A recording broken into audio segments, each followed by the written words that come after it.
Hola chiquillos, ¿qué tal? Hoy día vamos a trabajar el concepto de fracciones en el área de matemáticas. Yo soy el profe Juan Rienqueo y voy a estar con ustedes durante todo el año trabajando justamente en esta asignatura.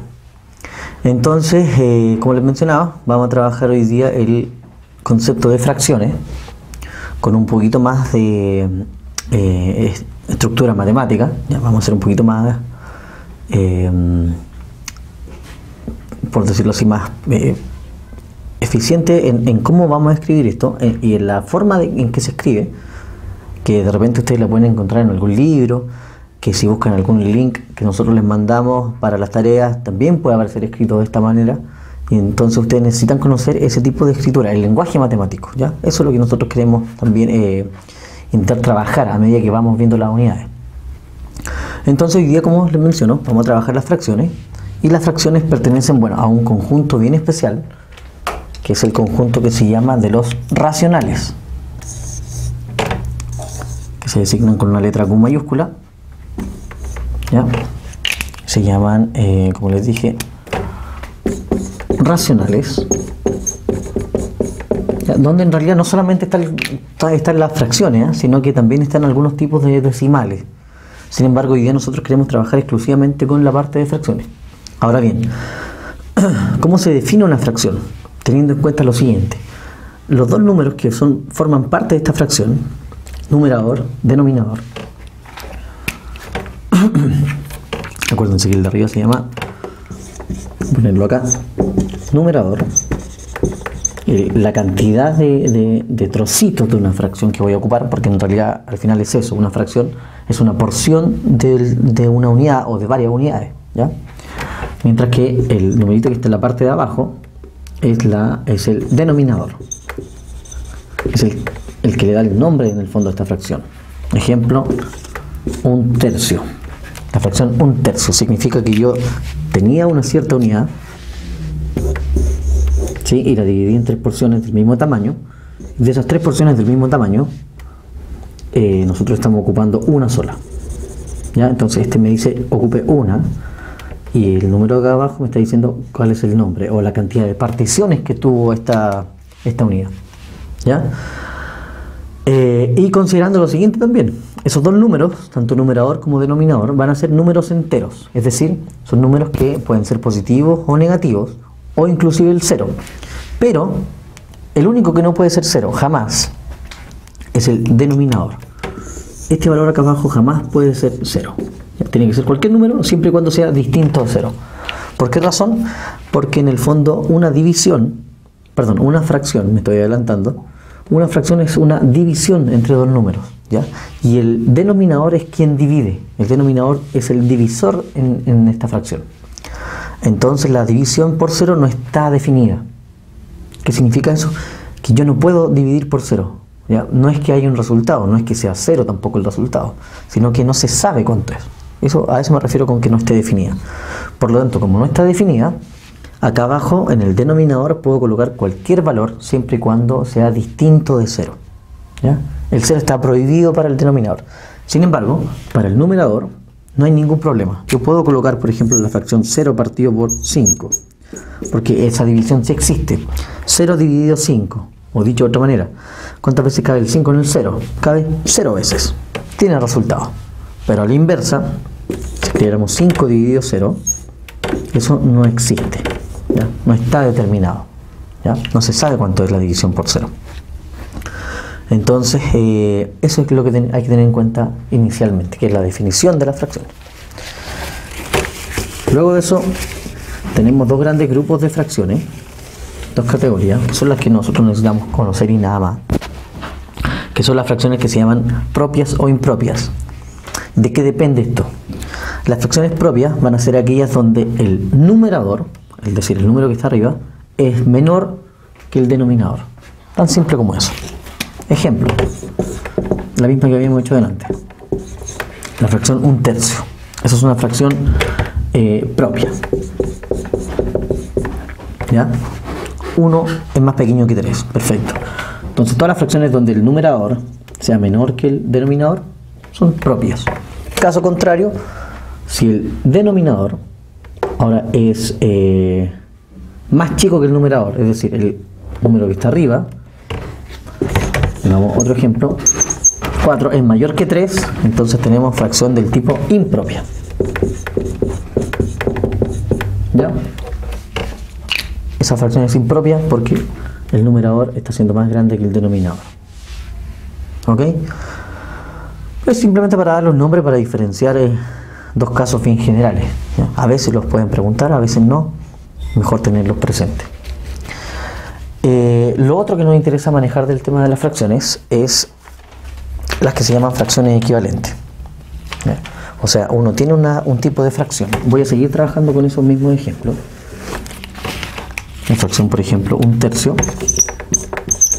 y yo puedo obtener otras fracciones que en el fondo van a tener distintas apariencias, pero que al final de cuentas su resultado numérico sigue siendo el mismo. Es decir, piensen en lo siguiente. Yo había dicho antes que la fracción 1/3 era tomar la unidad, dividirla en 3 porciones y ocupar una de ellas. ¿Qué pasa si ahora tomo esta misma unidad, mantengo esas 3 divisiones que tenía inicialmente, ¿cierto? Pero le agregamos una segunda división? Por ejemplo, divido a la mitad, en ese caso. Y contamos los nuevos trozos que tenemos. Tenemos 1, 2, 3, 4, 5, 6. Entonces tenemos una nueva fracción.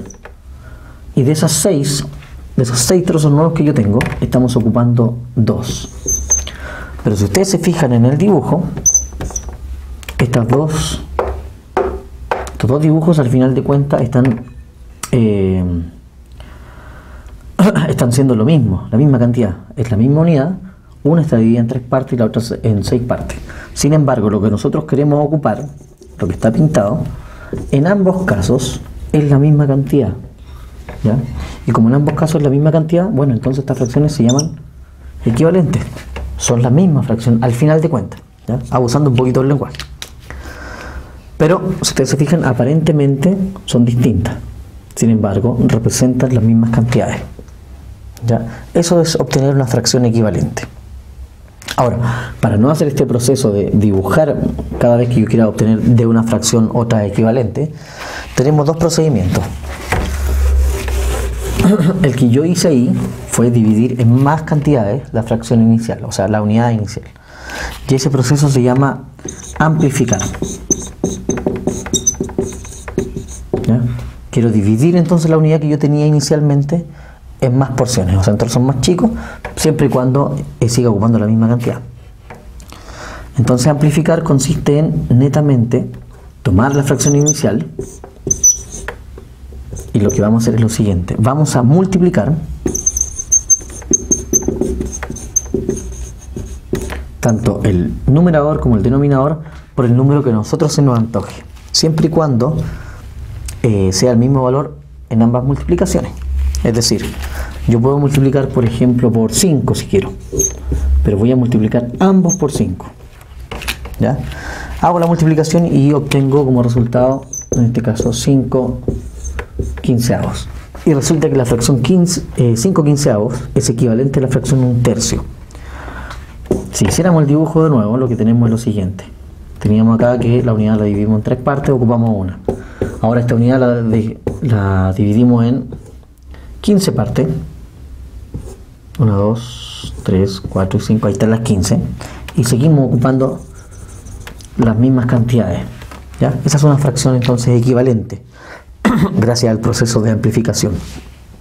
Ahora tengan en cuenta lo siguiente: yo puedo obtener infinitas fracciones equivalentes gracias al proceso de amplificar, ¿ya? Porque yo puedo multiplicar esta fracción, tanto numerador como denominador, por lo que a mí se me antoje, por lo que yo quiera, siempre y cuando obviamente respete la regla, que es multiplicar por el mismo valor en ambos casos, ¿ya? Ten en cuenta eso. Y existe un segundo proceso que se llama simplificar, más o menos el proceso contrario al final.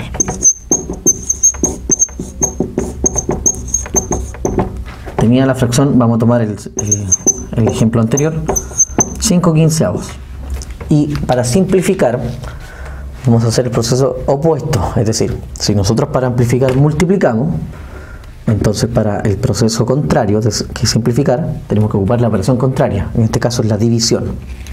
Ahora, el problema está en que yo con la simplificación no obtengo infinitas fracciones equivalentes. Voy a tener un límite de fracciones, es decir, llega un punto en que yo ya no puedo dividir la fracción que me está dando como resultado. Por ejemplo, en este caso, si dividimos por 5 ahora, considerando que antes multiplicamos por 5, como resultado nos da 1 partido en 3 o 1/3. Ahora, esta fracción que nos da como resultado ya no se puede dividir por ninguna otra cosa para que nos dé un resultado distinto. Es decir, yo podría dividir acá lo más por 1. 1 dividido 1, 3 dividido 1, pero en el fondo obtengo la misma fracción como resultado. Con eso estoy diciendo que no puedo obtener otras fracciones equivalentes con el proceso de simplificar a partir de la 1/3. Por lo tanto, cuando una fracción ya no se puede simplificar más, llegamos a lo que se llama una fracción irreductible. ¿Ya? O sea, no se puede achicar más, aparentemente achicar más. ¿Ya? No se puede reducir más. ¿Ya? Entonces ahí tenemos los dos procesos para poder obtener fracciones equivalentes. Amplificar me da infinitas fracciones, simplificar tengo un tope. Cuando llego a ese tope, esa fracción que obtuve, que fue la última, se llama fracción irreductible. Lo otro que vamos a revisar tiene que ver con la operatoria. Vamos a partir por lo más fácil, que es multiplicar y dividir fracciones. Esto es súper sencillo. Para la multiplicación de fracciones,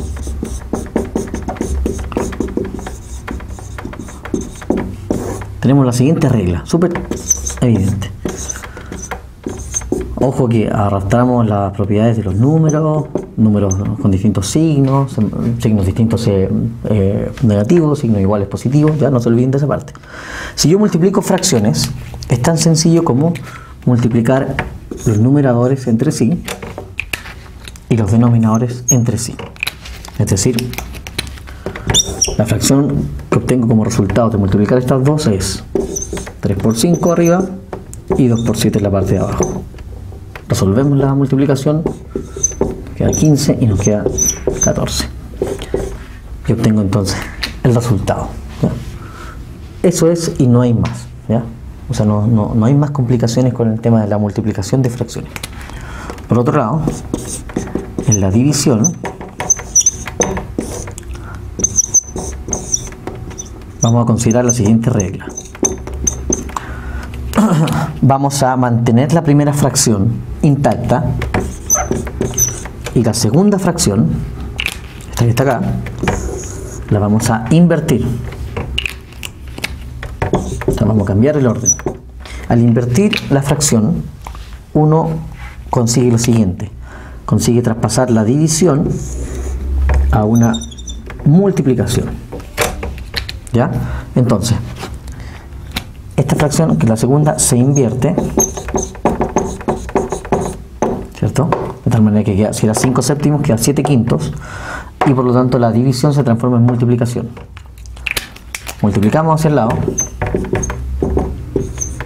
igual que el caso anterior, y estamos ok. ¿Ya? Entonces estamos sin ningún problema ahí. ¿Ya? Finalmente, veamos el tema de la suma y la resta. Para sumar o restar fracciones, que en realidad es el mismo proceso, para la suma o resta, ¿vale? Vamos a considerar dos casos puntuales.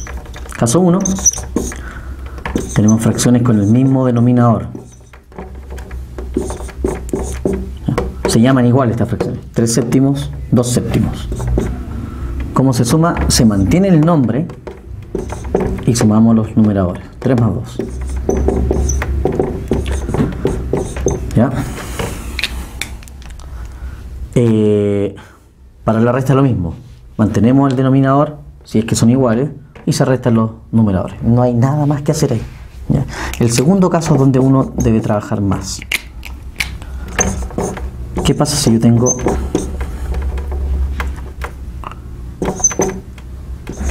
por ejemplo esa resta de fracciones? Se llaman distintos denominadores. ¿Qué es lo que vamos a hacer? Hay una regla. La regla dice lo siguiente: para encontrar este denominador que va a ser el denominador final de la resta de estas dos fracciones, lo que vamos a hacer es multiplicar estos dos valores. 7 por 5, eso nos va a dar como resultado 35, ¿ya? Y luego, en la parte de arriba, ¿qué es lo que vamos a poner? Vamos a tomar esos dos números, siempre partimos por esa diagonal, y los vamos a multiplicar. 3 por 5, entonces aquí vamos a notar 3 por 5. Hacemos la multiplicación, nos da 15, mantenemos la operación de resta arriba, y luego tenemos que multiplicar esta segunda diagonal. ¿Ya? Primero y segundo. Hacemos la multiplicación, 7 por 2 son 14. Resolvemos la resta, en este caso arriba, o suma, porque también podría ser suma, y obtenemos la fracción como resultado. ¿Ya? Esa es la regla entonces para sumar o restar fracciones de distintos denominadores. Lo más sencillo es multiplicar estas dos, multiplicar cruzado después y resolver finalmente la resta o suma en la parte de arriba. No hay más que hacer. ¿Ya? Entonces yo quiero que trabajen específicamente con esa regla. Hay otras situaciones también para poder resolver este tipo de casos. Hay otra idea, hay una tablita que se puede hacer, existe una posibilidad de anotar los múltiplos, se habla del mínimo como múltiplo también, pero por el momento a mí me interesa que trabajen solamente esta parte, así tal cual como yo se lo estoy mostrando acá. ¿Ya? Así que chiquillos, les pido por favor que vayan trabajando, avanzando en las tareas, haciendo las consultas que tengan a medida que vayan apareciendo, para que sean contestadas lo más pronto posible y enviando sus tareas en el tiempo también asignado. ¿Ya? Que les vaya muy bien y estamos hablando en la próxima unidad.